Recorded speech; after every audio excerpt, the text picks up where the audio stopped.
हमारा पुण्य छिन्न हो जाए, हमारा पुण्य समाप्त हो जाए।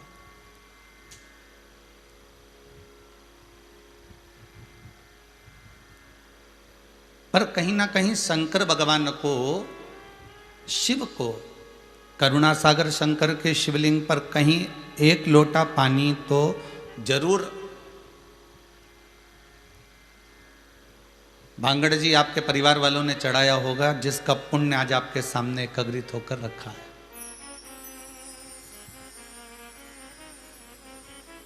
वो पुण्य आपके सामने आया। कहीं ना कहीं कोई सत्कर्म शंकर का करा जरूर होगा।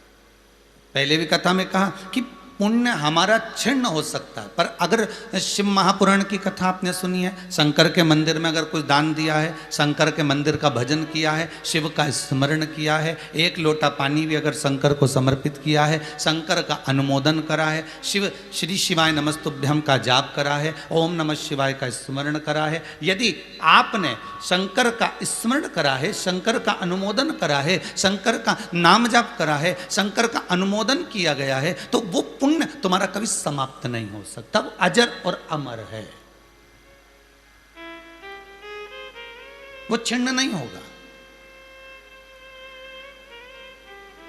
बल्कि आपने जो एक लोटा पानी चढ़ाया है उसका पुण्य बढ़ रहा है, आपने जो दान करा है उसका पुण्य बढ़ रहा है, आपने जो सत्कर्म करा है उसका पुण्य बढ़ रहा है। आप जो आज ये बांगड़ परिवार ऑस्ट्रेलिया में बैठकर अगर कथा करा रहा है तो इसका पुण्य इनको मिलना है।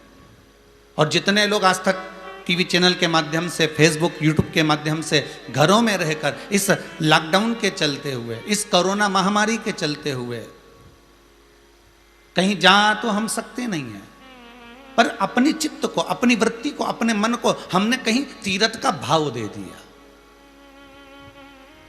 हजारों तीर्थ, लाखों तीर्थ इस भारत की भूमि पर विद्यमान है। हजारों लाखों तीर्थ इस भारत की भूमि पर है।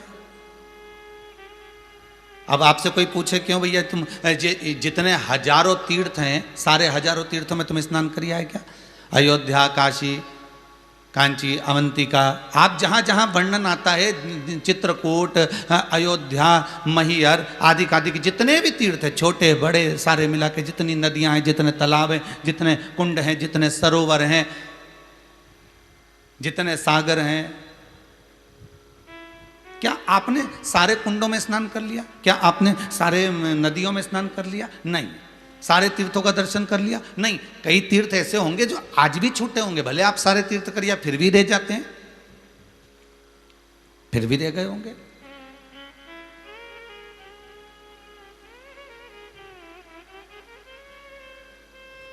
शिव महापुराण की कथा में वेदव्यास जी लिखते हैं कि अगर मान लो आप सारे तीर्थ करने नहीं जा सकते, आप किसी अन्य नदियों में स्नान करने नहीं जा सकते, आप कहीं पहुंच नहीं सकते, तो एक काम करना। क्या?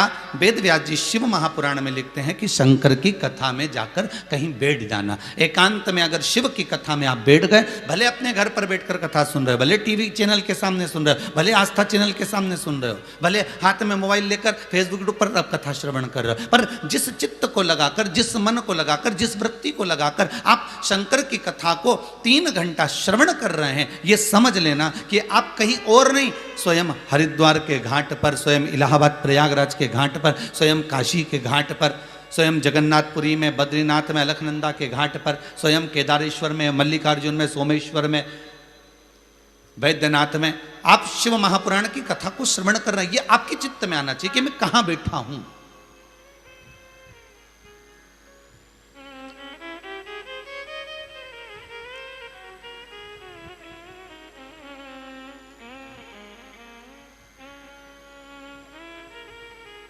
भगवान से अगर प्रेम है, भगवान से अगर आसक्ति लगी हुई है, तो परमात्मा को मिलने में देरी नहीं लगेगी।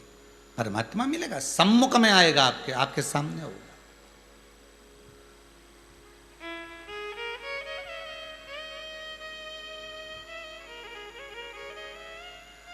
और यदि भक्ति हृदय चित्त में है ही नहीं, प्रेम परमात्मा से है ही नहीं, तो परमात्मा मिलेगा कैसे? एक बात याद रखिए, ब्लड की जांच करा सकते हो? अरे बोलो तो, करा सकते हो ना? ब्लड की जांच करा सकते हो कि ब्लड शरीर में कितना है, कितना नहीं है, कितना अच्छा है, कितना बेकार है। बीपी की जांच करा सकते हो, कोरोना की जांच करा सकते हो, शुगर की जांच करा सकते हो। पर कोई ऐसी मशीन है संसार में जिससे यह मालूम पड़ जाए कि इसको परमात्मा से प्रेम कितना है, इसको भगवान से लगन कितनी है, इसको शंकर के प्रति, शिव के प्रति इसको स्नेह कितना जुड़ा हुआ है, इसको आसक्ति शंकर के प्रति कितनी रमी हुई है। ये कोई मशीन हो सकती है? ऐसी कोई मशीन?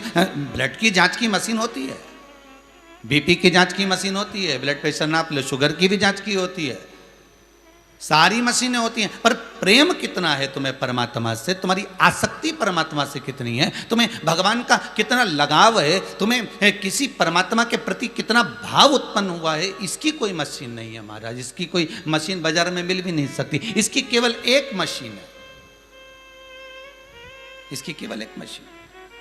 और शिव महापुराण की कथा कहती है वो मशीन है केवल भगवान का दर्शन करा देना। साधु सन्यासी तपस्वी साधक उपासक भगत, भगवान के अगर कोई भक्त, भगवान का कोई उपासक, भगवान का स्मरण करने वाला, भगवान का भजन करने वाला, भगवत नाम का जाप करने वाला, भगवत कीर्तन करने वाला, भगवत मंत्र में डूबने वाला और भगवान की शरणागति में पढ़ने वाला, भगवान की शरणागति में रमने वाला, ऐसा कोई व्यक्ति तुम्हारी कथा सुनते सुनते, तुम्हारा भजन करते करते, तुम्हें मंदिर जाते जाते, तुम्हें स्मरण करते करते अगर कोई ऐसा व्यक्ति मिल जाए तो समझ लो कि आज हमारा प्रेम की जांच हो गई। मतलब हमारे हृदय में परमात्मा के प्रति प्रेम है, इसलिए संत का दर्शन हो गया, साधु का दर्शन हो गया, तपस्वी का दर्शन हो गया, साधक उपासक का दर्शन हो गया। तब आप कह सकते हो कि आज मैंने मशीन में चेक करा लिया कि मुझे भगवान से प्रेम कितना है।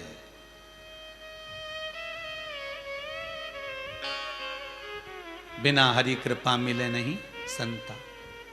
अगर कोई संत, कोई साधु, कोई सन्यासी, कोई तपस्वी, कोई साधक, कोई भगत आपके मोहल्ले में भी अगर कोई रह रहा है और भगवान की भक्ति में अगर डूबा हुआ है, भगवान के भजन में अगर डूबा हुआ है और वो भगवान की भक्ति में अगर डूबा हुआ है और उसका भी अगर दीदार हो जाए, उसका भी अगर दर्शन हो गया, तो समझ लो कि आज प्रेम की परीक्षा में आप पास हो गए, प्रेम की परीक्षा ली गई, प्रेम को नापा गया तो उसमें आप उत्तीर्ण हो गए, उसमें आप आगे निकल गए। कि प्रेम जब अनंत हो गया, रोम रोम संत हो गया।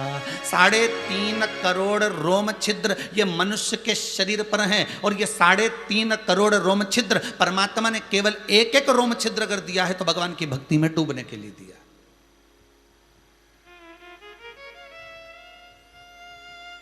पहले भी कथा कही, आज फिर पुनः याद आई वो कथा। भगवान कृष्ण द्रौपदी के यहां जा रहे हैं और सत्यभामा जी ने रुक्मणी जी से पूछा कहां जा रहे हैं स्वामी? तो रुक्मणी जी ने स्वयं भगवान कृष्ण से पूछा, नाथ आज कहां जाने की तैयारी हो गई आपकी? बस मैं द्रौपदी के यहां जा रहा हूं। द्रौपदी क्या? हाँ,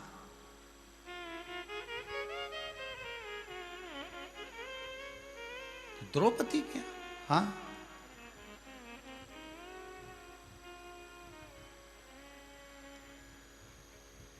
ओ, मैं आपसे कुछ पूछना चाहती हूं, सत्यभामा जी कहती है। भगवान बोले, बोलो क्या बात है? आप उस पांचाली के यहां जा रहे हो? भगवान कृष्ण के मुख से निकला, सत्यभामा जी पांचाली तो है, 5 पतियों की पत्नी है, मानता हूं मैं,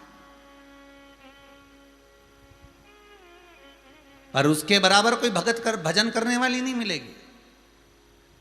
इतने में सत्यभामा जी ने कहा, हम भी जान लें जरा भगवान की कितना भजन है उस द्रौपदी में, हमें भी तो देखना है।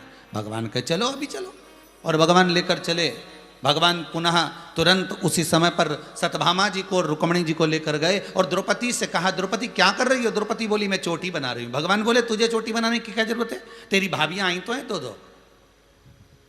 ननंद के घर में अगर भाभी आती है तो ननंद को काम नहीं करना चाहिए, ये भाभियां क्या करेंगी?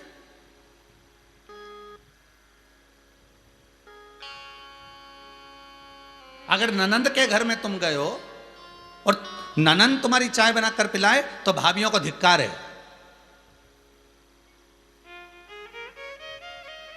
अगर ननंद के यहां आप गए हो और भाभी तुरंत चाय पी रही हो और ननंद बनाकर लाई हो तो आपको धिक्कार है। हां, ननंद के घर में क्या होना चाहिए, जैसे ही भाभी आए अंदर रसोई घर में जाए, चाय बनाकर खुद लेकर आए तो ननंद को लगे कि हाँ साहब क्या भाभी आई है मेरी, क्या भाभी। और मालूम पड़े भाभी तो लाली लिपस्टिक लगा के वहां सोफा पे बैठ गई और हिले ही नहीं, तो फिर क्या मतलब? वो तो हिलने को ही तैयार नहीं कि भाई ननंद आई है तो कम से कम चलो थोड़ा बहुत कुछ काम सेवा तो करे, पर भाभी आई है तो परंतु नहीं। उसमें भगवान कह रहे हैं अरे ओ द्रौपदी तू क्यों चोटी बना रही है, तू क्यों कर रही है ऐसा? रुक जा सत्यभामा, जरा इधर आओ। हाँ प्रभु, जाकर द्रौपदी के सिर में तेल लगाओ। सत्यभामा जी ने मन में सोचा गजब का बात सामने आ गई, जिस चीज का मुझे इंतजार था वो सामने आ गई है। अब कुछ नहीं करूंगी, एक एक बाल तोड़ के रख दूंगी इस द्रौपदी का। एक आवाज लगाती है और मेरा कृष्ण दौड़ कर आ जाता है, एक आवाज लगाती है और मेरा कन्हैया सामने खड़ा हो जाता है। इससे पूरा पूरा बदला लूंगी मैं, इससे पूरा पूरा बदला लूंगी मैं। और उससे बदला लेने का भाव जागृत हो गया। एक बात आपको पहले भी कही, इससे पहले की कथा, जहां पर बदले की भावना आ जाए समझ लेना वहां कंपटीशन चल रहा है, और कंपटीशन में कभी परमात्मा अपना नहीं हो सकता।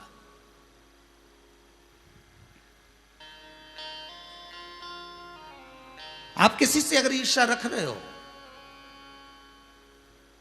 आप किसी से अगर कंपटीशन रख रहे हो, आप किसी के प्रति ईर्ष्या का भाव अगर प्रकट कर रहे हो तो परमात्मा आपका कभी नहीं हो सकता। क्योंकि रामचरितमानस में तुलसी बाबा लिखते हैं निर्मल मन सो मोहि पावा, मोहि छल छिद्र कपट ना भावा।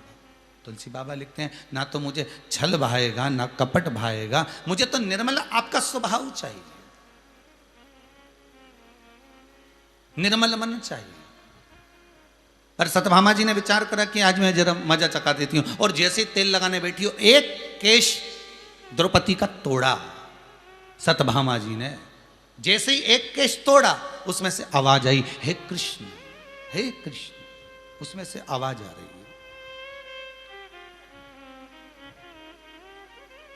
फिर दूसरा केस तोड़ा और दूसरा केस तोड़ा तो उसमें से फिर आवाज आई हे कृष्ण, फिर आवाज आई। सत्यभामा जी को समझ में नहीं आया, आखिर ये बार बार मैं बाल तोड़ती हूँ और केश तोड़ने पर उसमें से हे कृष्ण आवाज क्यों आती है? तो सत्यभामा जी ने रुक्मणी जी से पूछा बात क्या है कि बाल में तोड़ती हूँ तो उसमें से हे कृष्ण की आवाज क्यों आती है, क्यों आती है? भगवान पीछे से आकर बोले सत्यभामा तुम्हारे मन के भ्रम को मैं निकाल देता हूं। सत्यभामा बात इतनी सी है, पूरे संसार में पृथ्वी पर केवल एक द्रौपदी ऐसी है जो 3.5 करोड़ बार एक दिन में मेरा नाम लेती है। कितनी बार? जितने लोग टीवी के सामने बैठे हैं सब बोलो जम के, कितनी बार? 3.5 करोड़ बार द्रौपदी एक दिन में कृष्ण का नाम लेती है। और आप सब अंदाजा लगा कर बैठना कि आप दिन भर में कितनी बार भगवान का नाम ले रहे हैं। सुबह उठते होगे जब आलसी में कह देते हो हे राम, दिन में कहीं थक कर जाते होगे तो कह देते हो भगवान बहुत थक गया रे राम जी। रात्रि को सो रहे होगे तब नींद में कह दोगे हे भगवान अच्छी नींद हुई, नींद ही नहीं आ रही राम जी, नींद आ जाए तो अच्छा। दिन भर में 5 बार, 10 बार, 11 बार, 25 बार, 50 बार, 100 बार, 1000 बार, इससे ज्यादा क्या नाम लोगे? पर 3.5 करोड़ बार अगर भगवान के नाम को कोई लेने वाली है तो वो द्रौपदी है। भगवान कहते हैं सत्यभामा तुम पूछ रही थी रुक्मणी जी से कि कृष्ण भाग भाग कर द्रौपदी के यहां क्यों जाता है, उसका कारण केवल इतना सा है कि 3.5 करोड़ बार ये द्रौपदी एक दिन में भगवान का नाम ले लेती है। जो एक बार में 3.5 करोड़ बार मेरा नाम ले ले तो भगवान क्यों ना आएगा? भगवान क्यों ना पहुंचे?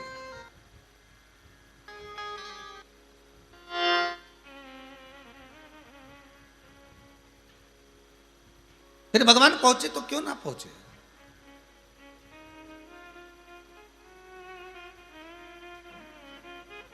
भगवान आप कितनी बार, कितने क्षण, कितने पल, कितनी घड़ी में आप भगवान का नाम स्मरण कर रहे हैं, भगवान वही देखता है। उसको चाहिए ही क्या? उसको चाहिए क्या? प्रेम, केवल स्नेह। तो बीपी, शुगर, ब्लड सबको नापने की मशीन आती है, पर प्रेम को नापने की मशीन नहीं होगी। और प्रेम नपता कब है? जब आप भगवान की सेवा कर रहे हो, अर्चना कर रहे हो, भजन कर रहे हो, कीर्तन कर रहे हो, नाम जाप कर रहे हो, नाम स्मरण कर रहे हो, दान पुण्य कर रहे हो, और कहीं आपके सम्मुख में कोई सदगुरु, कोई संत, कोई साधक, कोई उपासक, कोई भजनावली, कोई कीर्तनी, कोई आपके मोहल्ले में रहने वाला भी भजन करने वाला कभी अगर दीदार हो जाए, दर्शन हो जाए, कोई स्मरण करने वाला कभी मात्र मुखाग्र बिंद का दर्शन हो जाए, कोई संत, कोई साधक, कोई मस्तक पर तिलक लगाया हो, भगवान की भक्ति में कोई डूबा हुआ हो, भगवत नाम में कोई डूबा हुआ, मात्र उसका स्मरण हो जाने पर भी समझ लेना कि प्रेम की परीक्षा हुई, प्रेम की जांच हुई और भगवान सम्मुख में आ गए।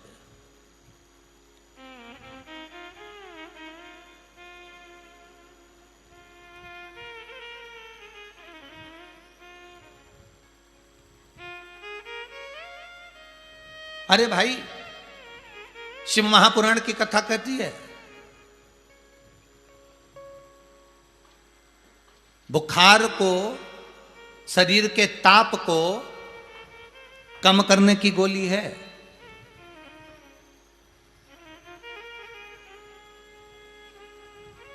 पर जिसके भीतर अहंकार भरा हो, जिसके भीतर गर्व भरा हो,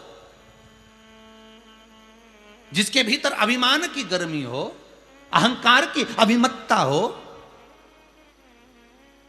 उसको कम करने की कोई गोली है क्या? अरे बोलो तो, उसको कम करने की कहीं टेबलेट मिले तो जरूर बताना। अहंकार को कम करना हमको।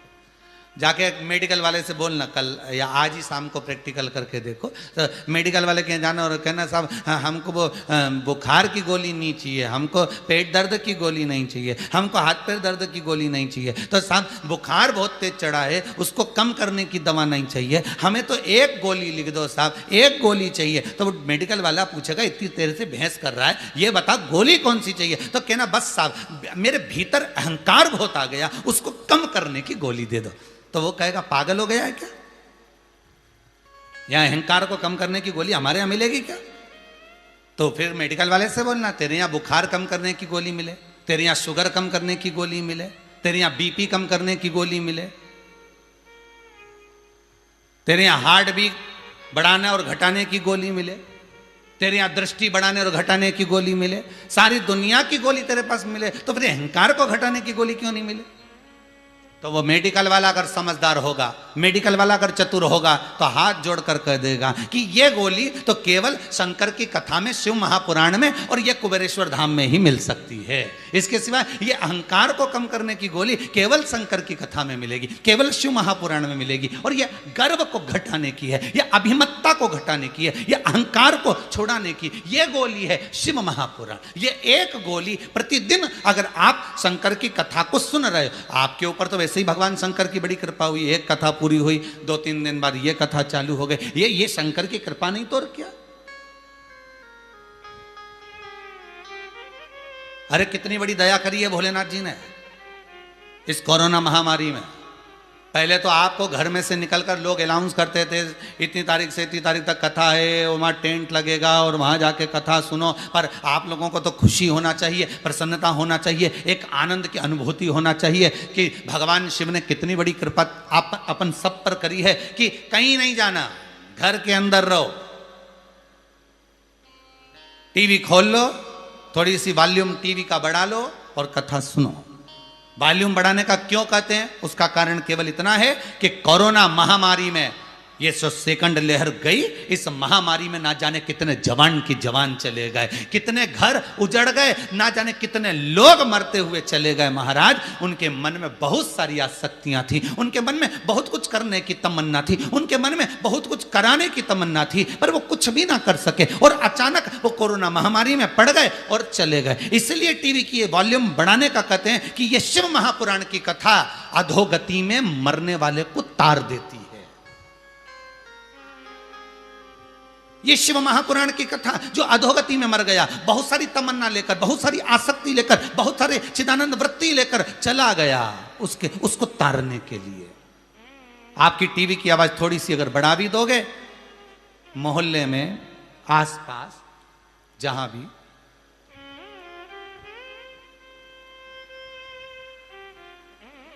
अगर कोई गया होगा, सोसाइटी में अधिकाधिक जगह बिल्डिंग के आसपास में कोई गया होगा, तो कम से कम उसको इस कथा का थोड़ा सा तो लाभ मिल जाएगा।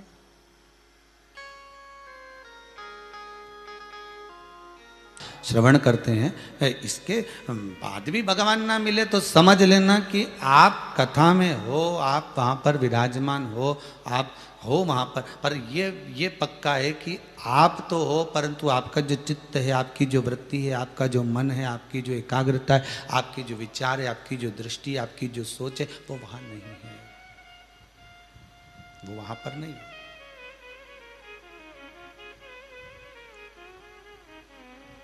आप किसी के पास में हो और उसके बाद भी आप उसके नहीं हो।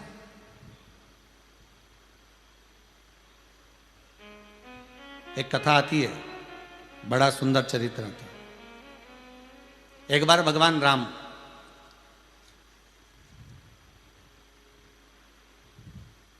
मेरे राघव जी, भगवान श्री राम अलमस्त होकर, आनंद रामायण में लिखा है कि शंबुक नामक असुर को मारकर भगवान राम निकल कर जा रहे थे। कौन सा असुर है? शंबुक। और शंबुक नाम के असुर को मारकर भगवान राम निकल कर जा रहे थे और जाते जाते जाते जाते बीच में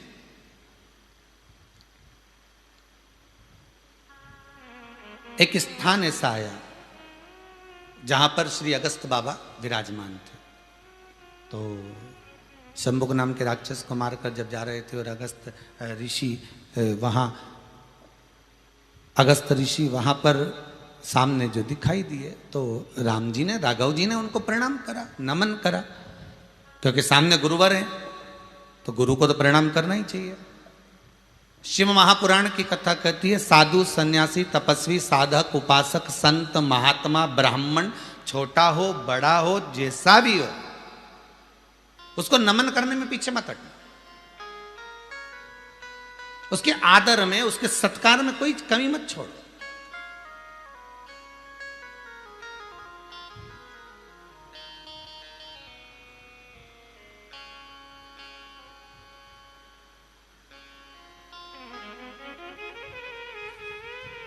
कल एक कोई ने प्रश्न किया था,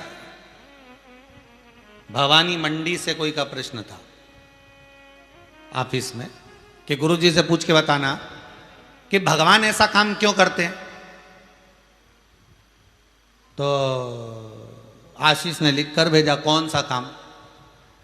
कि भगवान को अगर आशीर्वाद देना है, वर देना है, तो भगवान देख कर देना कि ये भगवान का भजन करने वाला है, ये कीर्तन करने वाला है, ये नाम जाप करने वाला है, ये भगत है, ये किसी का अहित नहीं करेगा, इसको भगवान वर दे दे। पर ये राक्षस भगवान को दिख रहा है कि ये असुर है, राक्षस है, इसके बाद भी भगवान इसको आशीर्वाद क्यों देता है? भगवान को नजर आ रहा है ना, भगवान तो सब जानता है कि ये देवता है कि असुर है, राक्षस है कि कौन है, भगवान तो सब जानता है। तो फिर भगवान इसको ऐसा वर क्यों देता है, भगवान इसको ऐसा वर क्यों प्रदान कर देता? अरे भैया सीधी सीधी बात है, सुन लो भाई, जहां से भी प्रश्न था भवानी मंडी वाले, अच्छे से सुन लो। कोई संत का चोला पहन कर आ गया, कोई साधु का चोला पहन कर आ गया, अब तुम्हें क्या मालूम कि ये मदिरापान करता है, तुम्हें क्या मालूम कि ये जुआ खेलता है, तुम्हें क्या मालूम कि ये वेश्यावृत्ति करता है, तुम्हें क्या मालूम कि ये गलत काम में डूबा रहता है, और तुम्हारे दरवाजे पर आया और आकर का भिक्षाम देही,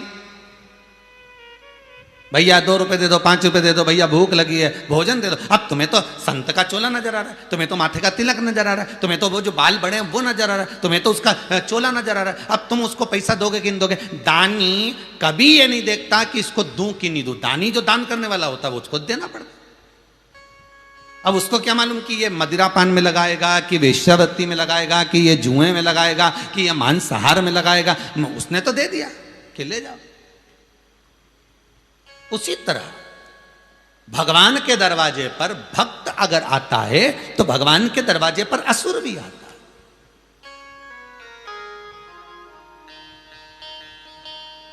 भगवान के दरवाजे पर अगर भक्त आया है तो भगवान के दरवाजे पर असुर भी आया। तो भगवान तो दोनों को देता है, भगवान ने दानी को भी, इसको भी दिया, इसको भी दिया। बस अंतर इतना है कि वो जैसे तुमने जिसको दिया था उसने मदिरापान में लगाया, मांसाहार में लगाया, व्यसन में लगाया, वैश्यावृत्ति में लगाया, तो उसी तरह भगवान जब देता है तो जो देवतुल्य होता है, जिसके मन में भगवान की भक्ति होती है वो भजन में और लगा देता है, और जिसके मन में कपट होता है, छल होता है, बेईमानी होती है, प्रपंच होता है, जिसके भीतर बहुत सारा असुर प्रवृत्ति भरी होती है, वो इसमें नहीं लगाता, वो और गलत काम में लगाता रहता है। तो जैसे जैसे वो गलत काम में लगाता जाता है, गलत काम में अपनी विद्या का प्रयोग और करते चले जाता है, तो एक दिन ऐसा आता है कि वो जीवन में नष्ट हो जाता है।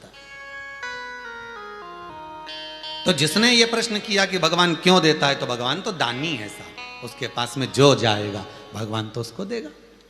आपके दरवाजे पर कौन आया, कैसा रूप रख कर आया, अब उसने कपड़े तो अच्छे पहने, ने सीताराम भी लिखा है, ने उसकी साल पे राम राम भी लिखा है, भगवान का भजन भी लिखा है, सिर पे तिलक भी लगा। अब तुम्हें क्या मालूम कि ये मदिरापान करे, कि वेश्यावृत्ति करे, कि जुआ खेले, कि मांसाहार करे, अपने को क्या मालूम? अपन ने तो क्या, अब उसने बोला हर हर महादेव, उसने बोला राम राम, उसने बोला सीताराम, आपने उठा कर दे।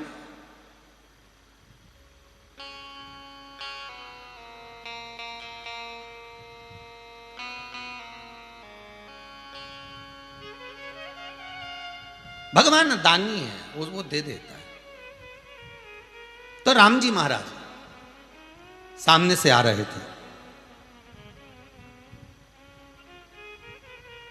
अब देखिएगा जरा कथा क्या कर रही है शंकर की, कि भगवान के करीब होने के बाद भी हम भगवान से दूर हैं।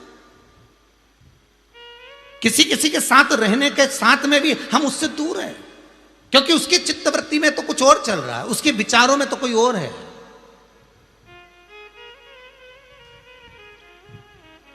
मंदिर जाने के बाद भी हम भगवान के नहीं हो पाते। पहले ही मंदिर में पहुंचे, पांव रखा, कितनी गंदगी हो रही है भगवान, आज शिवरात्रि का दिन, आज प्रदोष का दिन, पूरे मंदिर में सफाई होना थी, इतना गंदा गंदा फैल रहा हुआ है, चारों तरफ पानी पानी हो रहा है, बेलपत्री पड़ी हुई है, फूल पड़ा है, ये पड़ा है, वो पड़ा है।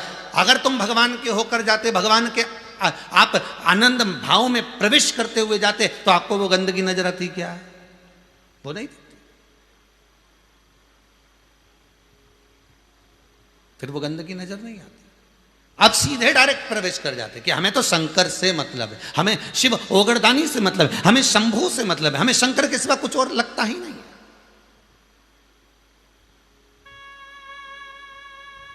शंभू शरणे पड़ी मांगू घड़ी रे घड़ी दुख काटो, दया करी ने दर्शन आपो। भगवान की भक्ति में वो डूबा हुआ है, उसको उसके चित्तवृत्ति में कुछ और नहीं है।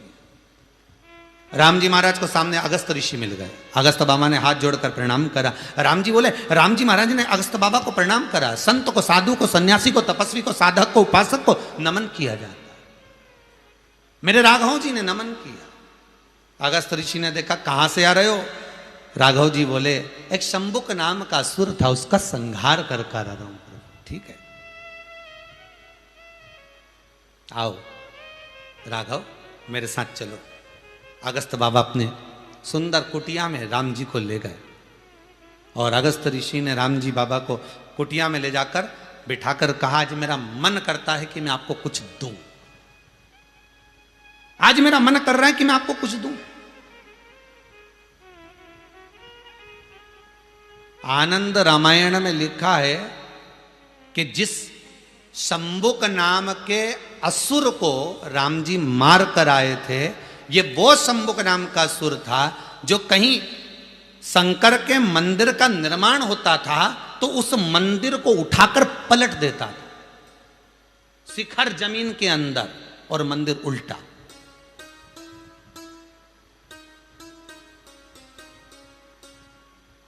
कितनी प्रसन्नता हो रही होगी मेरे अगस्त बाबा को, कितनी प्रसन्नता।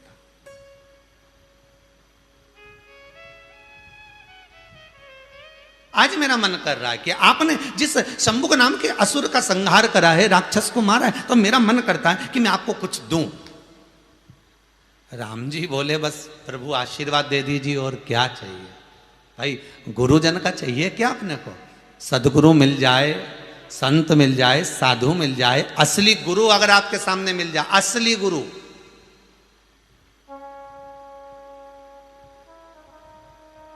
नकली नहीं। नहीं तो आज के जमाने में तो गुरु फिरे बाजार में, हमसे दीक्षा ले, नरक पड़ो चाहे स्वर्ग जाओ, लिफाफा हम ही को दो। नहीं तो आज के ज़माने में गुरु भी ढेर सारे हैं कि भाई माल हमें दे दो, बाकी का तुम जहाँ जाओ हमें कोई फर्क नहीं पड़ता, तुम भजो ना भजो, राम भजो ना भजो, कृष्ण भजो ना भजो, शिव भजो ना भजो। अभी अभी गुरु पूर्णिमा आने वाली है, और गुरु पूर्णिमा आने वाली तो पूरे नगर नगर में बड़े बड़े बैनर लग जाएंगे, जगह जगह पे सूचना चलेगी, व्हाट्सएपों पे न्यूज़ें आएंगी कि गुरु मंत्र दिया जाएगा, गुरु मंत्र, और लोग गुरु मंत्र लेने के लिए जाएंगे। पर ये नहीं सोचेंगे कि हमें गुरु मंत्र किस गुरु से लेना है, कौन तार सकता है, कौन शंकर से मिला सकता है, कौन राम से मिला सकता है, कौन कृष्ण से मिला सकता है। हमें तो गुरु मंत्र लेने की एक होड़ लगी हुई है कि हमको गुरु मंत्र लेना है। अरे पानी पियो छान गुरु करो जान, 50 बार विचार करो तब मन में आ जाए कि यह गुरु करने लायक है, तब गुरु मंत्र लो। नहीं तो 50 बार कोई कुछ भी कहे कि तुम गुरु मंत्र लो, बिल्कुल मत लो। क्यों लेते हो? कोई 50 बार तुमसे कहे कि गुरु मंत्र लो, गुरु मंत्र लो, तो पहले कह देना मैं अभी छानबीन करने में लगा हुआ हूं, अभी जरा मैं देखूंगा पहले गुरु मिल जाए जब तो क्या इतना गुरु पड़ा है ढेर सारा, कुंभ का मेला में देखो तो किलो के भाव तोल लो। अब इतना सारा गुरु और तुम के गुरु नहीं है, तो क्या गुरु मिलना बड़ा। राम कृष्ण परम हंस जी से स्वामी विवेकानंद जी ने पूछा था, गुरुदेव असली गुरु कैसा होता है? हमने देखा कि पूरे विश्व में इतने सारे गुरु हैं, तो स्वामी विवेकानंद जी ने रामकृष्ण परमहंस जी से पूछा कि गुरु असली कैसा होता है, कितने गुरु असली होते हैं? तो इतने में रामकृष्ण परमहंस जी ने एक सरसों के डब्बे में से सरसों भर ली, राई सरसों, और सरसों भरकर समुद्र के किनारे रेत पे डाल दी, और डालने के बाद गुरु जी ने पाँव से उसको हिला दिया, और हिलाने के बाद स्वामी विवेकानंद जी से कहा, जितनी सरसों मैंने पटकी थी पूरी बीन के लेके आ। रामकृष्ण परमहंस जी कह रहे, स्वामी विवेकानंद जी, जितनी मैंने सरसों डाली थी वो सारी की सारी सरसों तू बीन कर लेकर। अब स्वामी विवेकानंद जी को 1 महीना लग गया रेत में से सरसों बीनने में।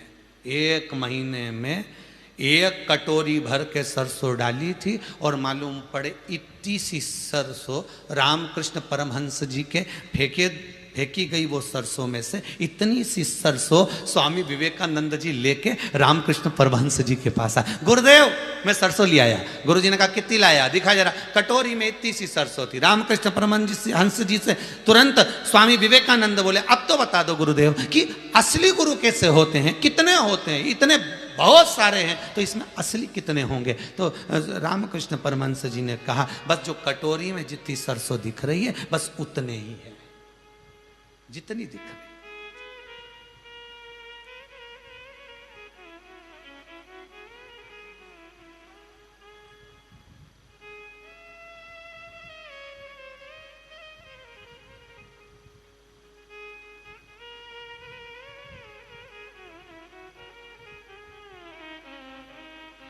पतंग उड़े आकाश माने डोर थारा हाथ मां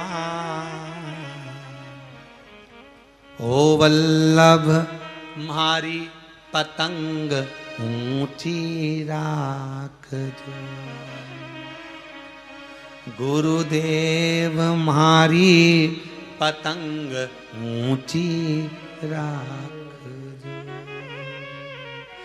नाव चले मझधार मां पतवार थारा हाथ मां नाव चले मझधार मां पतवार थारा हाथ मां ओ वल्लभ मारी नैया पार लगाव जो गुरुदेव मारी नैया पार। ऐ सदगुरु होता ही ऐसा, तुम बोलो ना बोलो गुरु पार लगा देगा, बस वही गुरु। तुम धन दो ना दो, तुम पैसा दो ना दो, पर गुरु जो होगा वो एक बात जरूर कहेगा कि मंत्र जपना, स्मरण करना, श्री शिवाय नमस्तुभ्यम, जपते रहो, भजते रहो। अगर दुख आ भी गया तो कट जाएगा। राम जी महाराज के संस्कार कितने थे, प्रणाम करा। अगस्त बाबा से कहा गुरुदेव आप कर रहे हो कि मैं आपको कुछ देना चाहता हूं, आपने असुर का संहार करा, तो अगस्त ऋषि कहते हैं मेरा मन कर रहा है मेरे कुछ देने का, पर राम जी कहते हैं अगर देना है तो आशीर्वाद दीजिए। क्या करूंगा मैं धन और दौलत का, क्या करूं मैं सत्ता का, आप आशीर्वाद दो मुझे। पहले भी कहा, आज फिर कहते हैं, माता पिता का धन मत मांगना, माता पिता का आशीर्वाद मांगना। धन मांगोगे, कई परिवार में विवाद केवल धन का हो रहा है, पैसे का हो रहा है, और परिवार टूटते चले जा रहे हैं। एक निवेदन इस कोरोना महामारी से सीख लेना, सारा के सारा धन यहीं पड़ा की पड़ा रह गया। अलमारी में कपड़े जमे की जमे रह गए, बूट रखे की रखे रह गए, सूट धरे की धरे रह गए।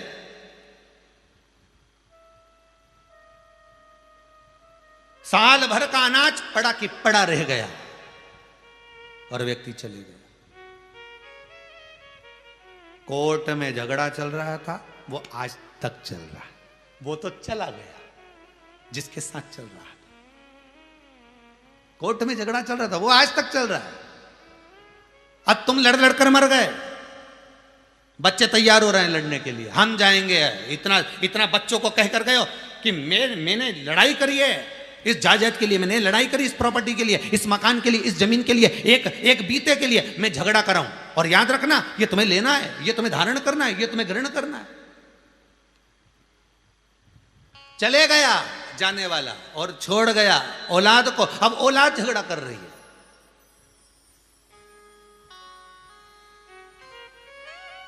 दुनिया भर के युद्ध का, दुनिया भर की लड़ाई का, विवाद का एक हल है, वो है केवल बात।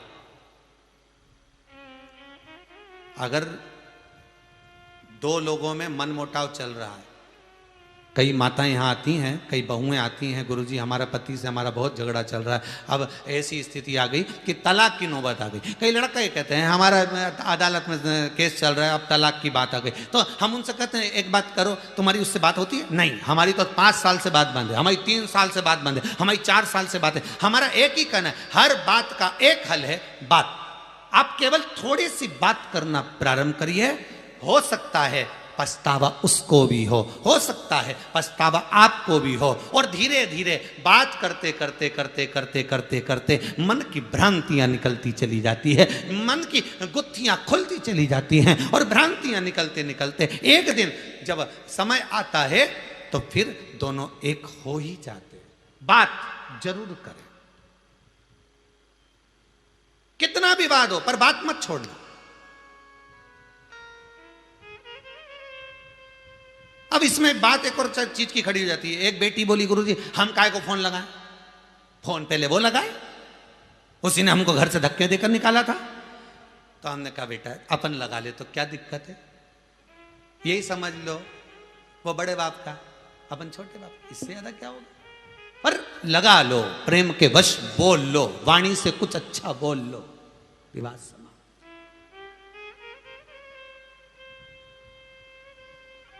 ये बोलने से ही तो भगवान मिल गया नरसिंह मेहता को।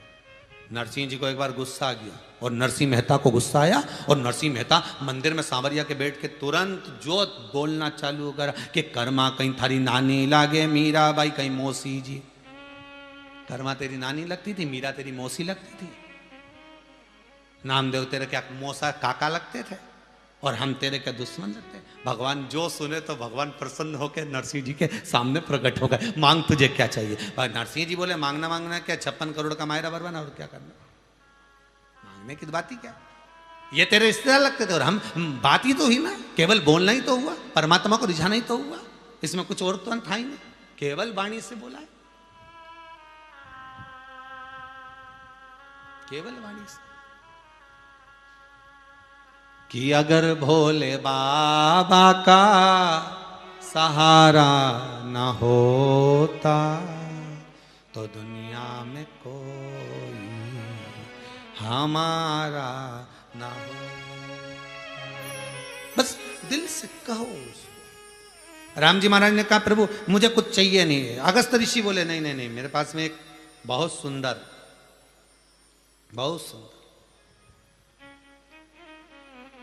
एक रतन रखा है, वो मैं तुम्हें देना चाहता हूं। राम जी को रतन दे दिया। राम जी ने जो रतन देखा, राम जी ने जो रतन देखा, रतन देखकर मेरे राघव जी बोले इतना सुंदर रतन अगस्त ऋषि के पास में है, तो ये राम जी बोले ये सुंदर रतन आपके पास में जो है ये आपका तो नहीं हो सकता, इतना सुंदर रतन है ये।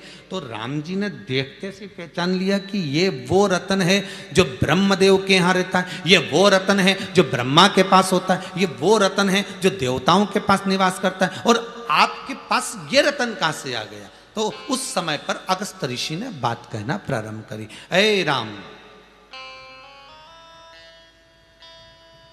हे राम सुनो, एक बार मैं तप करने के लिए गया, साधना करने के लिए गया, एक सरोवर के पास में, एक कुंड के पास में एक बार मैं तप साधना करने के लिए गया, और वहां एकांत में मैंने देखा कोई पशु नहीं, कोई पक्षी नहीं, कोई जीव नहीं, कोई भी वहां विद्यमान नहीं था, वहां कोई विराजमान नहीं था, और मैं तप करने के लिए बैठा ही था, और मैंने बस नेत्र बंद करने ही वाला था। इतनी देर में मैंने क्या देखा कि एक दिव्य विमान, बहुत सुंदर सा विमान देवलोक से नीचे उतर रहा है, और उस विमान में से एक बड़ा सुंदर राजकुमार नीचे उतरा, और नीचे उतरकर सरोवर के नजदीक में एक शव पड़ा हुआ था, एक बॉडी पड़ी हुई थी।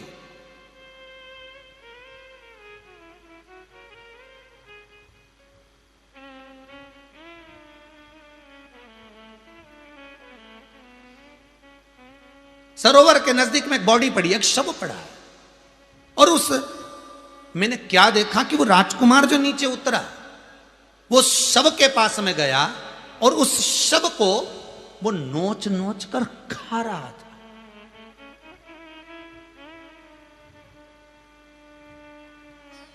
उस शव को वो नोच नोच कर खा रहा है।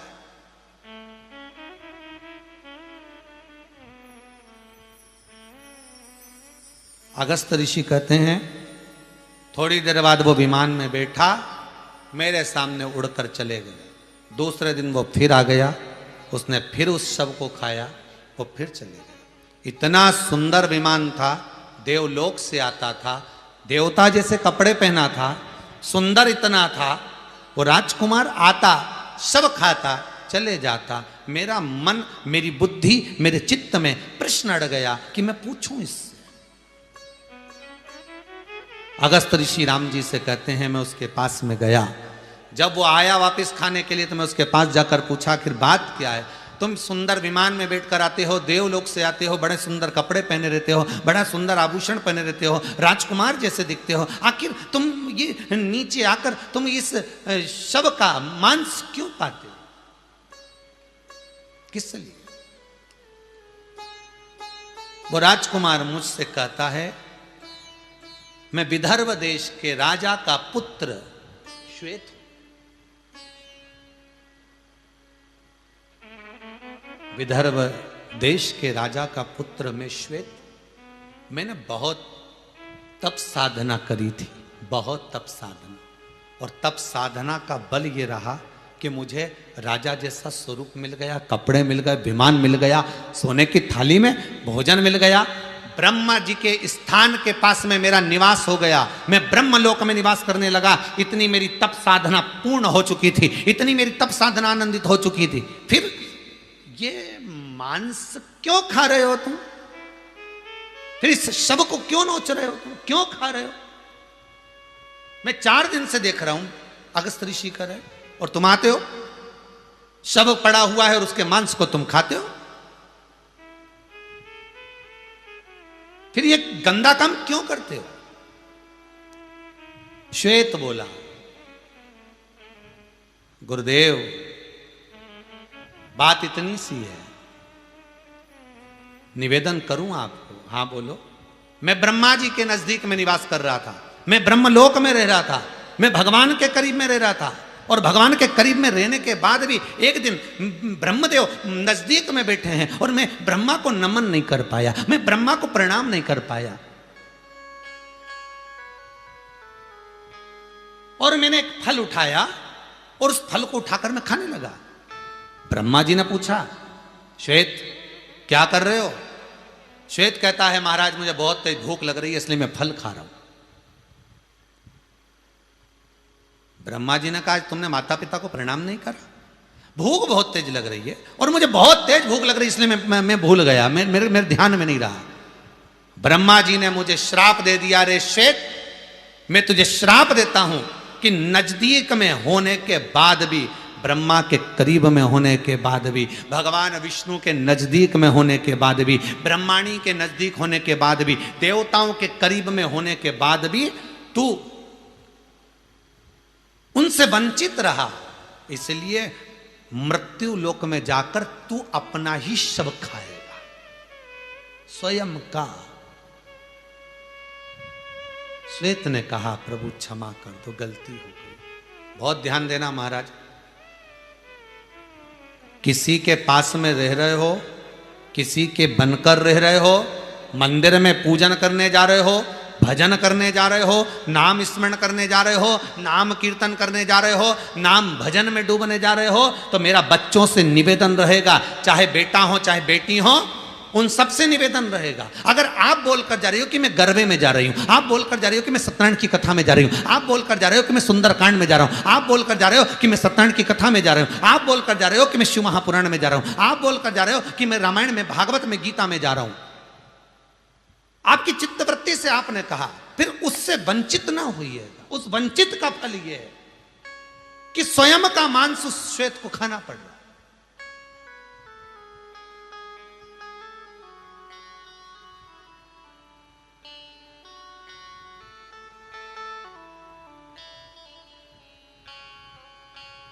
स्वयं का मांस वो श्वेत खा रहा है। अगस्त ऋषि ने पूछा, तो फिर तुम रोज ऐसे ही करोगे?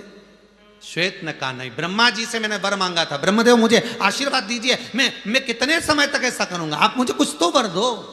तब मेरे ब्रह्मदेव ने वर दिया था, जिस दिन तू किसी चीज का दान कर देगा, उस दिन तू इस सारे प्रपंच से छूट जाएगा। इसलिए अगस्त ऋषि, मैं आपको रतन का दान देता हूं। वो रतन अगस्त ऋषि राम जी को देते हैं, वो रतन राम जी को प्रदान।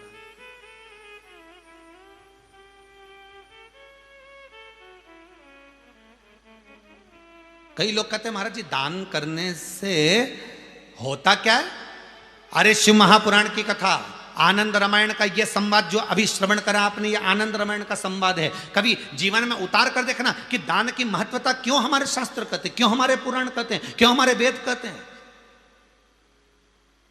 क्यों 18 पुराण हमारे शास्त्र ये वर्णन करते हैं कि दान की महत्वता को दर्शाते कि दान करो, पुण्य करो, सत्कर्म करो। क्यों? क्योंकि ना जाने कितनी योनियां, 84 लाख योनियों में से ना जाने कितनी योनियां तो केवल दान से कट जाती है। ऐसा केवल दान करने से, चाहे वो अन्न का दान हो, चाहे वो वस्त्र का दान हो, चाहे मुद्रा का दान हो, चाहे आदि जो दान हो, चाहे तुम एक रोटी का भी दान दे रहे हो, एक अन्न का दाना भी दे रहे हो, कितनी योनियां कट जाती।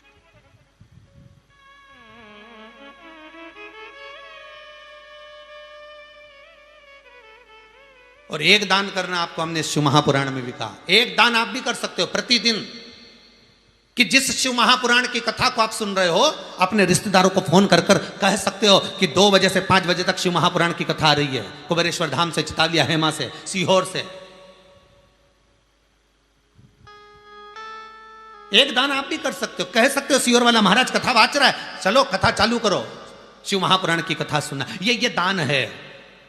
आप एक लिंक दान कर सकते हो, लो ये कथा आ रही है, मैं भेज रहा हूं, सुनना, चल रही है 2 बजे से 5 बजे तक, आस्था चैनल पर चल रही है, फेसबुक यूट्यूब पर चल रही है, सुनो। ये भी दान है। किसी को सत्मार्ग बता देना, ये भी दान है।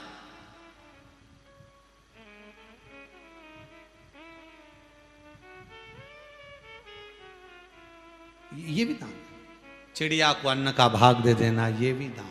रोज का भंडारा, कई लोग कहते हैं हम बहुत दिन से सोच के बैठे हैं कि हम भंडारा कराएंगे, अब हमारे पास तो इतना धन ही नहीं गुरुजी, तो भंडारा कैसे कराएं। हमने कहा भंडारे में कितना खर्चा आता है, तो कहे गुरुजी अब भंडारे में तो पूरा नगर जीमेगा, पूरा शहर जीमेगा, अब इतना खर्चा, लगभग 10 लाख का खर्चा हो गया, 5-10 लाख का, इतना पैसा कहाँ से आएगा। हमने कहा कौन सी पुराण में लिखा है कि इतना खर्चा करो, भंडारा भी 10 तरह का होता है। 1 किलो गेहूं ले लो, बाजरा ले लो, ज्वार ले लो, मक्का ले लो, डाल दो छत के किनारे पर, कहीं पर रोड के किनारे पर जाकर, जब पक्षी खाएंगे ढेर सारे आकर, वो भी तो भंडारा है। थोड़ा सा आटा से शक्कर मिला के पंजेरी तैयार कर लो, उसको पीपल के पेड़ के नीचे, बड़ के पेड़ के नीचे, आंवले के पेड़ के नीचे, कहीं शमी के पेड़ के नीचे, कहीं बेलपत्र के पेड़ के नीचे, उसको बिखेर दो, छोटी छोटी चींटियां आएंगी, भंडारा चालू। कोई जरूरी है कि मनुष्य को ही जिमाया जाए, कोई जरूरी है कि मानव को ही जिमाया जाए।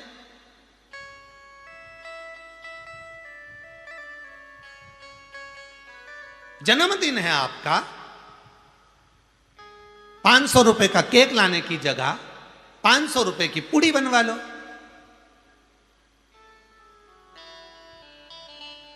टुकड़े करो, चौराहे चौराहे पर ढेर सारे स्वान कुत्ते बैठे रहते हैं, उनको दो, ऐसे दौड़ कर आएंगे, जब वो खाएंगे पेट भर आएगा। ये भी तो भंडारा है, ये भी तो भंडारा है। भंडारा केवल वो नहीं कि मनुष्य ही खाएगा तो भंडारा होगा।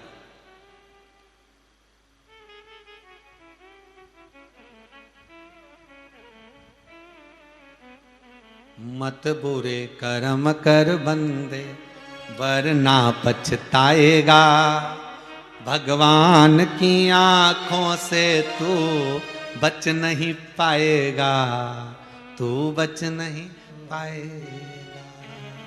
ये भंडारा करने का भी एक आनंद सुख है। कर दो दान। श्वेत, तुम जिस दिन दान दे दोगे उस दिन इस योनि से छूट जाओगे। और श्वेत ने दान दिया अगस्त बाबा को, अगस्त जी ने दान दिया श्री राम जी महाराज को, वो रत्न दे दिया, ये रत्न मुझे मिला है, ये आपके पास में रख लीजिए। चीज जिसके लायक है उसको वही दी जाए, जिसके लायक। हम कई बार कथाओं में कहते हैं गाय, बेटी और लक्ष्मी, गाय, बेटी और लक्ष्मी। 50 बार विचार करना तब किसी को देना। गाय ऐसे ब्राह्मण को मत दे देना जिसके घर में खुद के रहने की जगह नहीं है। चांदी के खुर, सोने के सींग के चक्कर में गाय ले जाएंगे, बाल्टी और साड़ी के चक्कर में गाय ले जाएंगे, और दूध के चक्कर में गाय ले जाएंगे। जैसे ही गाय ने दूध देना बंद करा, धीरे से उसको बेच देंगे। बेचते बेचते वो कसाई के हाथ में जाएगी, काटी जाएगी, बद्दुआ आपको लगेगी, क्योंकि आपने संकल्प दिया है गौदान का।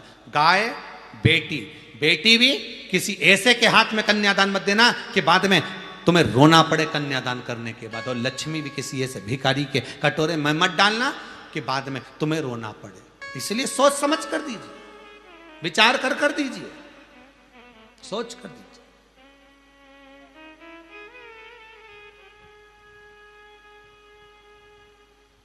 दान करो,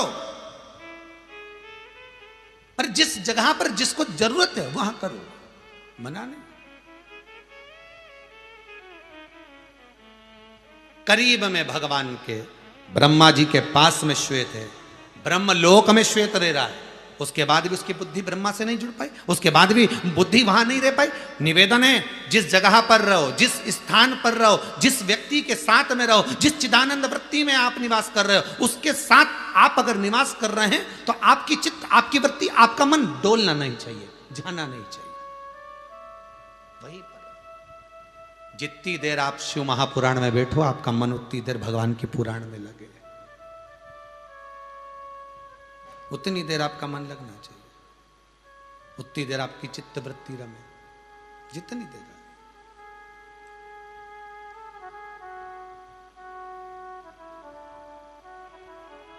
महाराज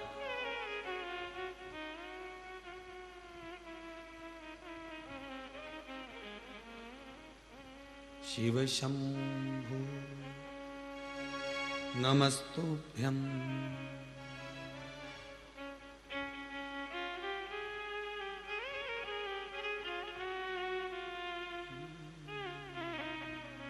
नहीं स्नान किया पर दर्शन तो किया।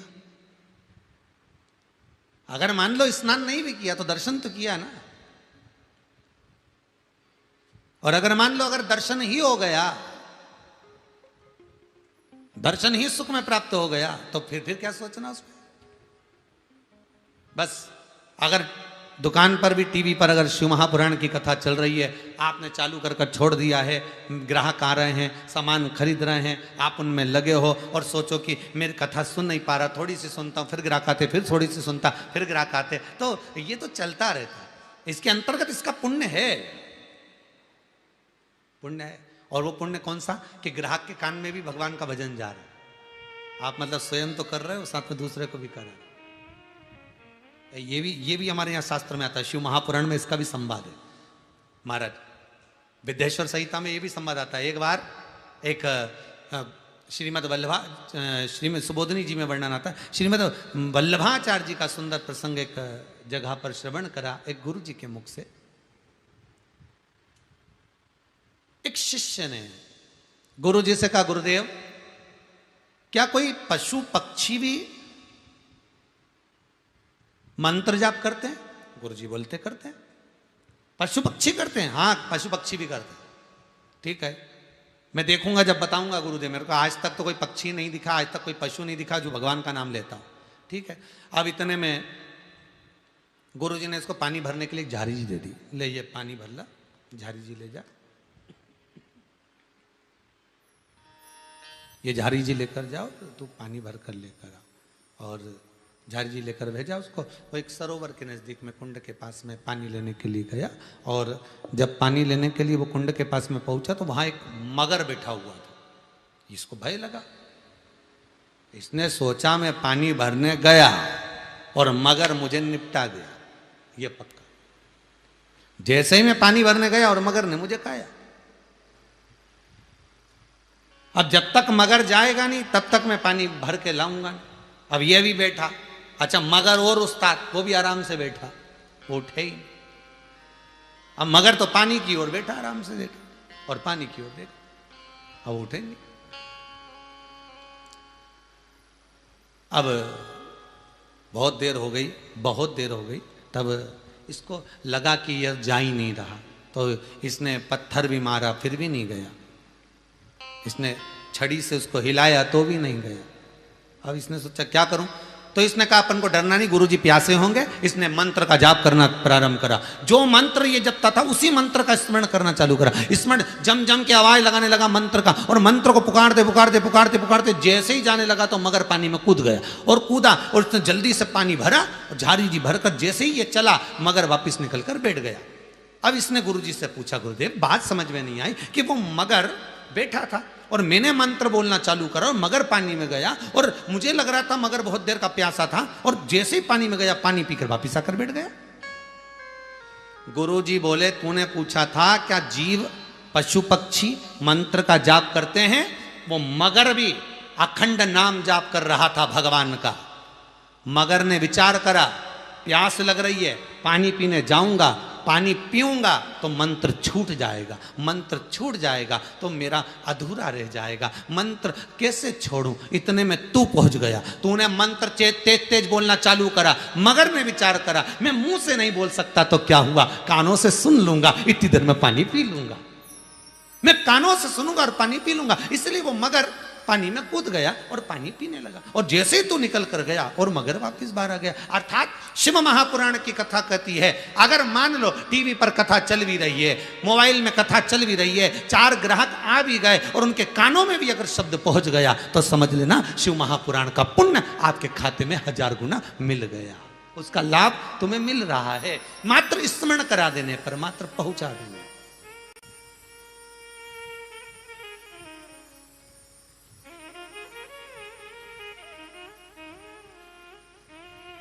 कौन होगा ऐसा दया? कौन होगा ऐसा कृपालु? विचार करिए कौन? शंकर कथा कर। देवराज ने विचार करा मैंने ब्राह्मण तत्व को त्याग दिया। मैं ब्राह्मण होकर मैंने कभी ब्राह्मण कर्म नहीं करा, मैंने गायत्री नहीं करी,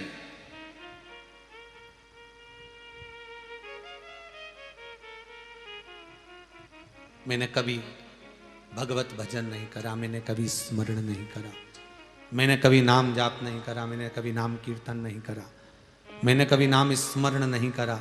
मैं भगवान की भक्ति से वंचित रहा। ब्राह्मण होने के बाद मैंने यज्ञोपवीत धारण नहीं करा।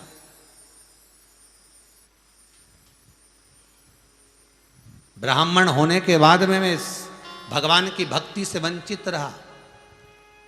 चोरी का धन लाया, मंदिर के अंदर पहुंचा और मंदिर में बैठकर शिव महापुराण की कथा देवराज के कानों में क्या पड़ गई। देवराज जैसे निकला, प्राण भी उसके छूटे तो बेलपत्री के वृक्ष के नीचे छूटे। बेलपत्री के वृक्ष के नीचे। आपको पहले भी कथा में कहा, कोई मरता है उस मुर्दे को लेकर जाते हैं तो हिंदू धर्म में एक नियम है, मुर्दे को रास्ते में कहीं ना कहीं एक जगह विश्राम देते हैं।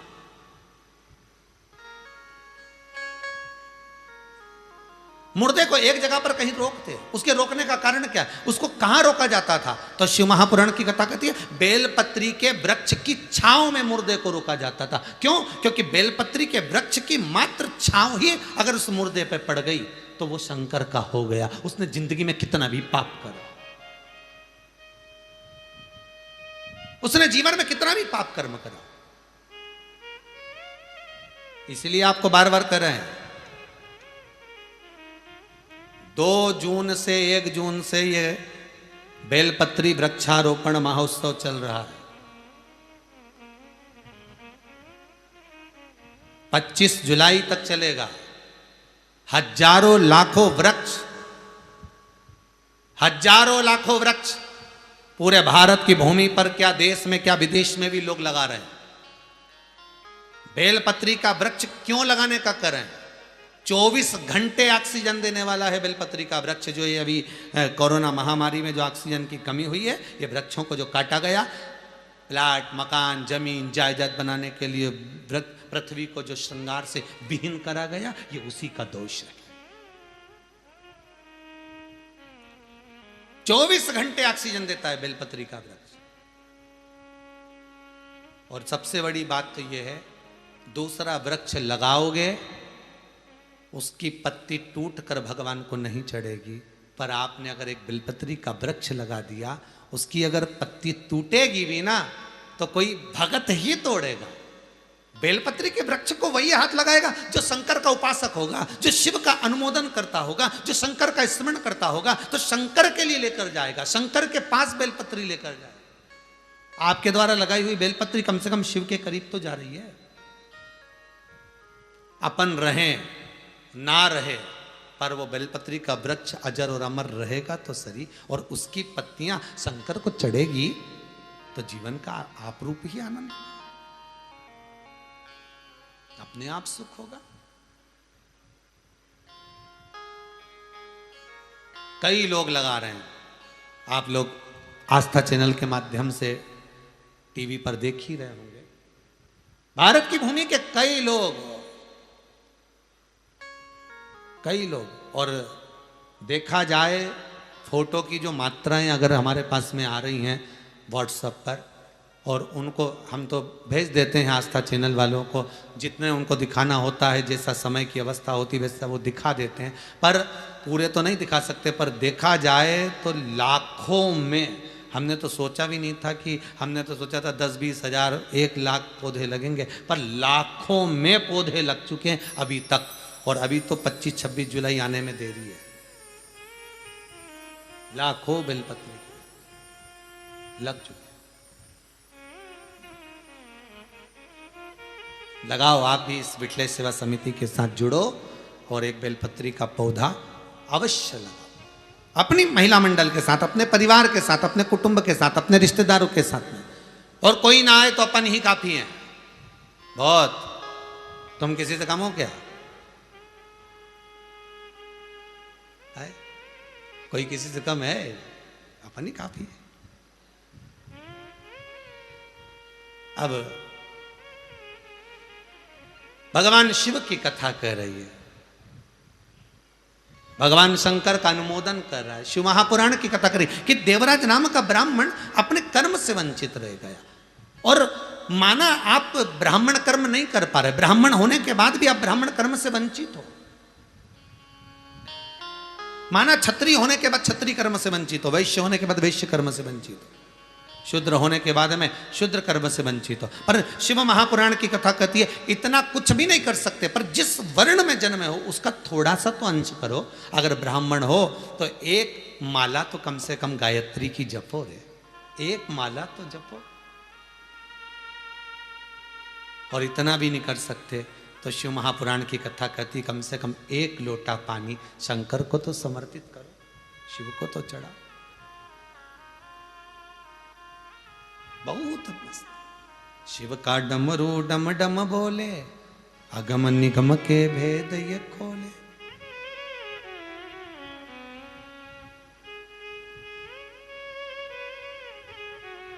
वो तो सहज शिव। बेलपत्री के पेड़ के नीचे प्राण छूट गए। अब कथा क्या कर रही है कि बेलपत्री के वृक्ष के नीचे प्राण छूटे हैं, तो इसने चोरी करी, गलत काम किया, नरक मिलना चाहिए इसको, पर क्या मिल रहा है इसको? बेलपत्री के वृक्ष के नीचे जब प्राण छूटे तो मेरा शंकर नंदी को लेकर आया है, मेरा भूत भावन भूतेश्वर स्वयं नंदी लेकर पधारे। पार्वती जी ने पूछ लिया कहां जा रहे हो? शंकर भगवान बोले भगत के प्राण छूटे। पार्वती जी ने यमराज को बुलाया, जरा इधर आओ, जरा आओ, इधर इधर आओ। यमराज बोले बोलिए माता जी, प्राण किसके छूटे वो बताओ। तो माता जी एक ब्राह्मण है, पर उसने कभी दान नहीं करा, उसने कभी पुण्य नहीं करा, उसने कभी सत्कर्म नहीं करा, उसने कभी भजन नहीं करा, उसने कभी भगवान का भजन नहीं, एक गायत्री नहीं जपी उसने, एक नाम जाप उसने नहीं करा, उसके प्राण छूटे। महापापी, महापापी, पापियों में भी पापी है वो, महापापी, उसके प्राण छूट रहे। तो उसके प्राण निकल रहे हैं तो फिर शंकर जी काय को जा रहे हैं? शिव आखिर जा क्यों रहे हैं? तो यमराज बोले अब ये तो शंकर जी बता सकते। अब पति गाड़ी उठा के जा रिया है, और क्यों जा रिया है ये तो वो भेरू ही बता सकता है जो गाड़ी उठा के जा रही है। अब तुम उसकी पत्नी से पूछो, या घरवाली से पूछो, या उसके धर्म पत्नी से आप बात करो, या बच्चों से पूछो क्यों कहाँ जा रहा है, तो क्या हमको क्या मालूम। पर अब ये बैकुंठ जा रहा है कि नरक जा रहा है इसका तो तुम शंकर ही बता सकते हैं, इसके सिवा कौन बताएगा। तो शिव जी से पार्वती ने पूछा कहाँ जा रहे हो ये बताओ, रुको जरा रुको, कहाँ रहे हो? शंकर भगवान बोले भगत को लेने जा रहे हो। पार्वती जी बोली कहाँ का भगत है ऐसा? यमराज बोल रहा है कि इसने चोरी करी, यमराज बोल रहे हैं कि इसने कपट करा, यमराज बोल रहे हैं इसने पाप पर पाप करा, कभी एक गायत्री नहीं जपी, कभी दान नहीं करा, पुण्य नहीं करा, सत्कर्म नहीं करा। शंकर भगवान बोले पार्वती भले कुछ नहीं करा, पर बेलपत्री के पेड़ के नीचे प्राण तो त्यागे। भजन करता छूटे जी म्हारा प्राण, ओ जी म्हारा सांवरिया। इतनी कृपा करना बाबा, भजन करती रहूं, स्मरण करती रहूं, मंत्र जाप करती रहूं, और ऐसी कृपा कर देना मेरे भोलेनाथ, ऐसी कृपा कर देना, ऐसी दया कर देना मेरे शंभो कि बस भजन करते करते प्राण छूट जाए।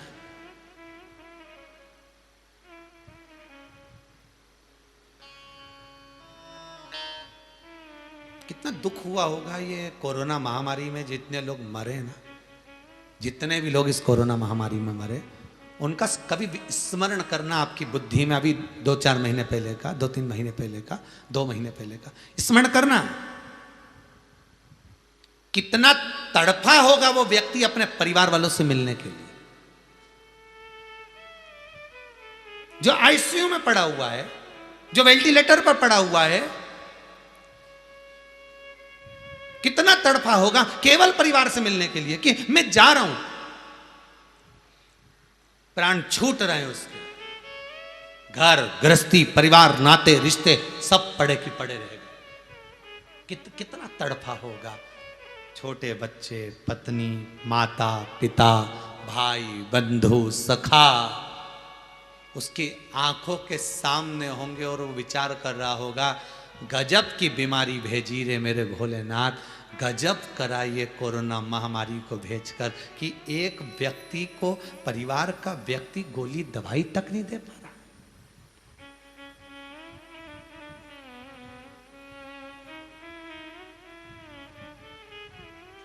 परिवार का व्यक्ति एक दवाई तक नहीं दे पा रहा, अकेला पड़ा है, तड़प रहा है। घर के लोग फोन पर बात करने का बोले तो आईसीयू वाले बोल देते हैं आईसीयू के अंदर फोन नहीं चालू रहेगा, बंद करो, वीडियो कॉलिंग नहीं होना, बंद करो, वेंटिलेटर पर नहीं। फिर भी किसी सिस्टर को, डॉक्टर को दया आ गई, कहा कर लेने दो, इसके जीवन का कोई ठिकाना नहीं। फिर मन से बात करते करते भी उसकी आंख से आंसू बह रहा है, वेंटिलेटर पर पड़ा है, आईसीयू में पड़ा है, नैनों से जल बह रहा है। उसके नैनों के जल बहने का एक कारण है कि वो तुमसे मिलने के लिए तड़प रहा है, तरस रहा है तुमसे मिलने के लिए, कि मेरे बेटे, मेरी बेटी, मेरी बहू, मेरे परिवार, मेरा कुटुंब, मेरा कबीला, मेरे पत्नी, मेरे बच्चे, ये एक बार मुझसे आकर एक बार तो मिले। पर गजब की बीमारी भेजी भोलेनाथ, दिखा दिया तूने कि कोई किसी का नहीं संसार,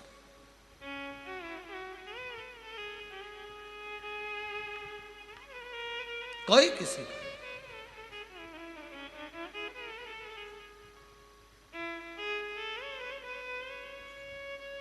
सब एक दूसरे से वंचित रह गए और आगे भी कोई ठिकाना नहीं। शिव महापुराण की कथा कहती है संसार सागर में किसी का ठिकाना नहीं, कब किसको किस समय प्राणों को त्यागना पड़े। मैं बांगड़ परिवार को, जो सिडनी में ऑस्ट्रेलिया से इस शिव महापुराण के मुख्य यजमान है श्री रामेश्वर लाल जी, और इनकी धर्मपत्नी, इनके पुत्र, इनकी पुत्रवधू, इनके पोते पोती, सबको धन्यवाद देता हूं, सबको, कि आपने इंडिया के कल्चर को, आपने इस भारत के कल्चर को, इस भारत माता को गौरवान्वित करा है, वहां रहकर भी शिव महापुराण की कथा करवाकर।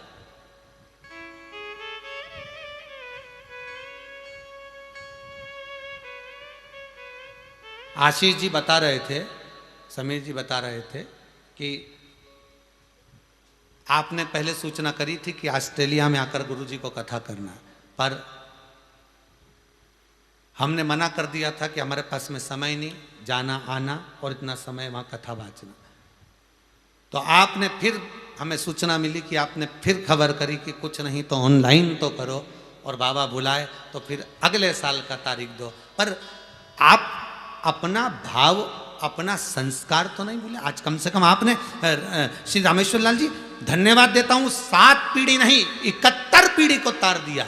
उज्जैन नगरी में ऋण मुक्तेश्वर मंदिर के दरवाजे पर शिव महापुराण का सबसे बड़ा लेख लिखा है कि शंकर की कथा, शिव महापुराण की कथा, शंकर के मंदिर में दिया गया दान, शंकर का अनुमोदन, शंकर का स्मरण ऋण मुक्तेश्वर मंदिर में उज्जैन नगरी में लिखा है कि वो 7 पीढ़ी नहीं 71 पीढ़ी तार देता है।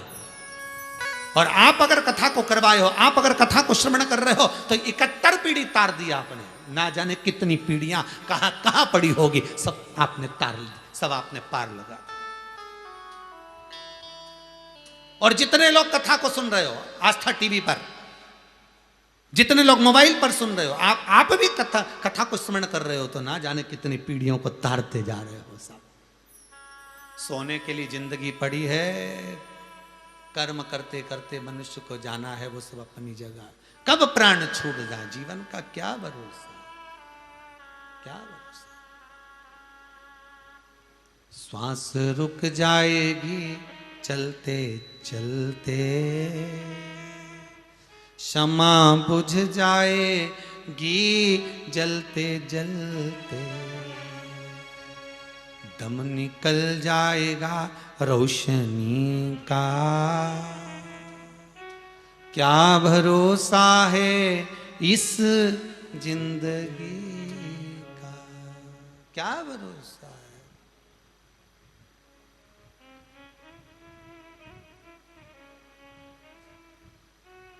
दीनानाथ जी एक लाइन, एक है साथी गंग के, साथी है मित्र गंग के जल बिंदु पान तक,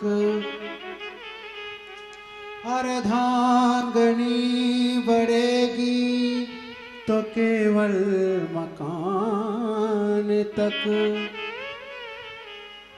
परिवार के सब लोग चलेंगे इस मसान तक,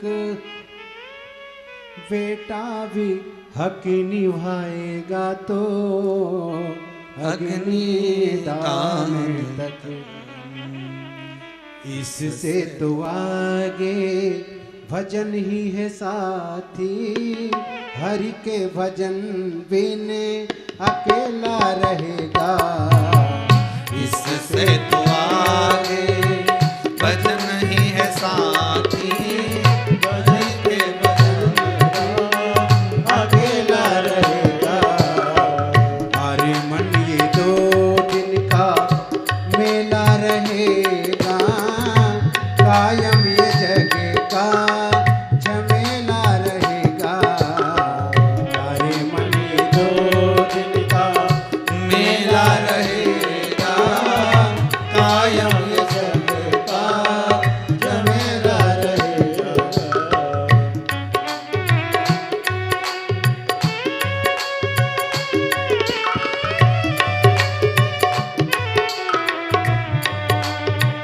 आओ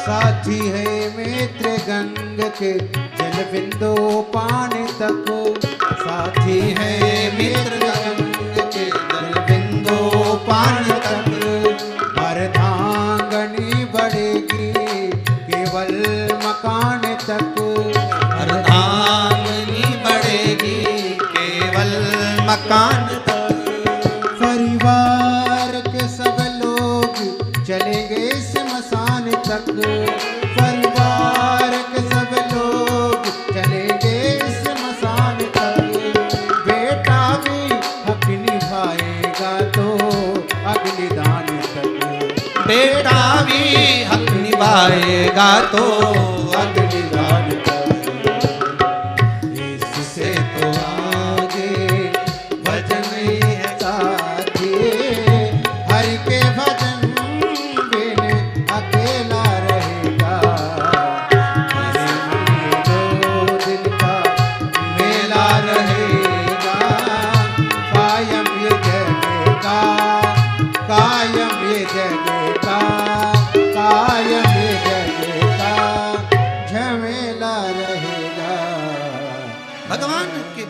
बिना सब सूना संसार में, सब धरा रह गया, सब पड़ा रह गया, साज सजे रह गए, ना जाने कितनों के पास धन पड़ा रह गया और जीव चला गया, चला गया। और साथ क्या गया? गया क्या? जो तुमने पुण्य किया, सत्कर्म किया, भजन किया, कीर्तन किया, नाम जाप किया। वो देवराज नाम के ब्राह्मण का चरित्र सुनकर माता जगत जननी कहती, इसने पाप किया, चोरी करी, छल करा, बेईमानी करी, कपट करा, सब कुछ करा, और आप उसको लेने करो। शंकर भगवान कर रहे हैं, बेलपत्री के वृक्ष के नीचे प्राण छोड़े इसने, तो मुझे लेने जाना पड़ेगा, मुझे जाना पड़ेगा।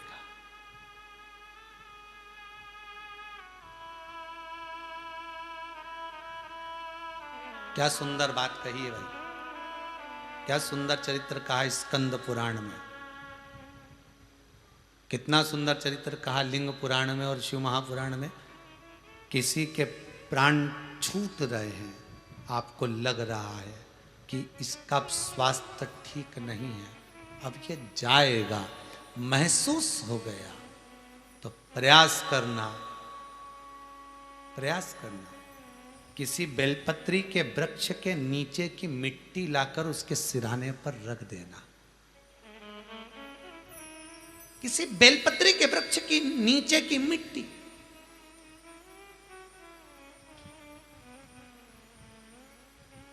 तो पूछा बेलपत्री के वृक्ष के नीचे की मट्टी में ऐसा क्या है कि मरने वाले व्यक्ति के सिराने की ओर रख दिया जाए तो उसको स्वयं शंकर नंदी पर बिठाकर कैलाश लेकर जाते हैं, वो तड़पता नहीं, उसके प्राण यूं ही छूट जाते हैं,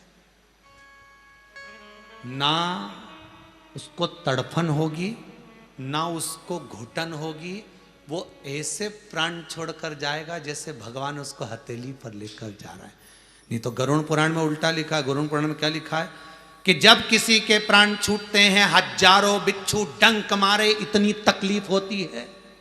अब इतनी तकलीफ होगी तो व्यक्ति रोएगा, चिल्लाएगा, तड़पेगा, आंखें फट जाएंगी, नासिका से रक्त निकलने लगेगा, कान उससे सुन नहीं पाएगा, तड़पेगा प्राणों को त्यागने के लिए। गरुड़ पुराण कहती है, शिव महापुराण कथा कहती है, मात्र बेलपत्री के वृक्ष के नीचे की मिट्टी ही लाकर रख दी तो लिंग पुराण कहती है उस मिट्टी में, उस मिट्टी के एक एक कण में 12 ज्योतिर्लिंग निवास करते हैं, ना जाने कितने उपलिंग निवास करते हैं। गंगा, नर्मदा, सरयू, क्षिप्रा, सारी नदियां निवास करती है। लक्ष्मी बेलपत्री के वृक्ष के नीचे झाड़ू लगाती है, सरस्वती मध्य में बैठकर वीणा बजाती है, पार्वती मैया वृक्ष बेलपत्री के एक एक पत्ते के एक एक डाली के अंदर निवास करती है। उस बेलपत्री के वृक्ष की मात्र मिट्टी ही उस प्राण छोड़ने वाले जीव को परमात्मा से मिलन करवा देती है, भले वो पापी कितना भी हो, कितना भी पाप कर्म उसने करा, तो भी उसको सुख का भान करा देती।